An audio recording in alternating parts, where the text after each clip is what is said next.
din peshin paytida namoz o'qib qo'yish, Ramazon kelganda roza tutib qo'yish la bo'lsa, boshqa payt bilgan ishingizni qilib yurgan bo'lsangiz, demak dinga fidokorligingiz yo'q ekan.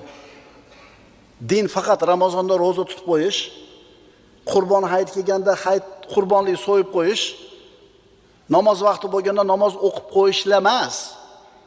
Hayotingizni boshidan oxirigacha din idora qilish kerak. Shunda Allohning tavfiqi keladi.